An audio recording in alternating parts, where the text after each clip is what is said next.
부정부패 척결은 연불에 불과하고 내 편을 지키고 반대편을 공격하겠다는 386의 패거리 의리가 제밥이기 때문일 것입니다.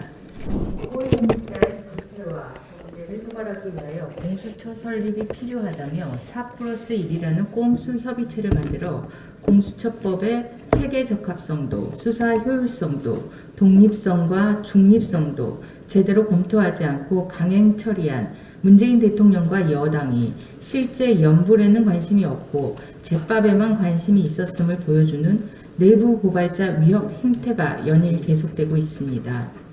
공직사회의 부패와 범죄, 특히 고위공직자의 부패와 범죄의 90%를 차단할 수 있는 방법은 내부 고발을 활성화하고 내부 고발자를 보호하는 것입니다.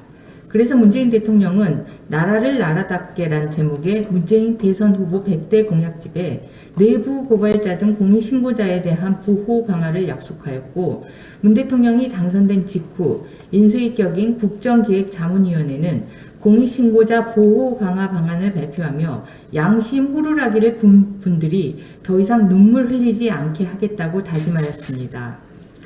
공익신고자 보호법은 공익신고자의 인적사항 공개 금지, 공익신고자에 대한 포공 금지 등 불이익 조치 금지로 공익신고자를 보호하고 있습니다.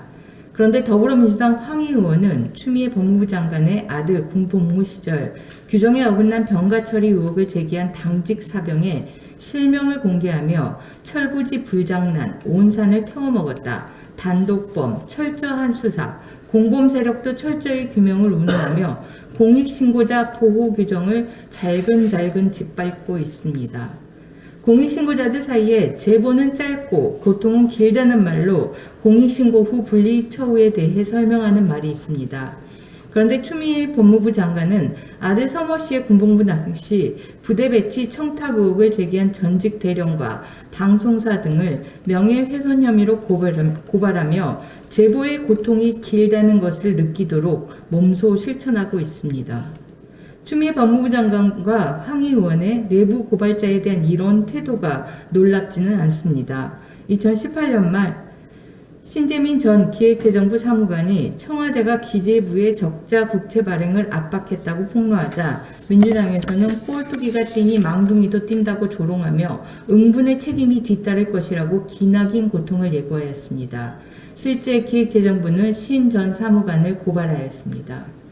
청와대와 여당이 기회가 있을 때마다 부정부패 척결을 외치며 그래서 공수처와 같은 기구가 필요하다고 역설하면서 부정부패의 가장 효율적이라는 내부 고발자들에게 고통의 눈물을 흘리게 하는 이유가 무엇일까요? 부정부패 척결은 연불에 불과하고 내 편을 지키고 반대편을 공격하겠다는 386의 패거리 의리가 제밥이기 때문일 것입니다.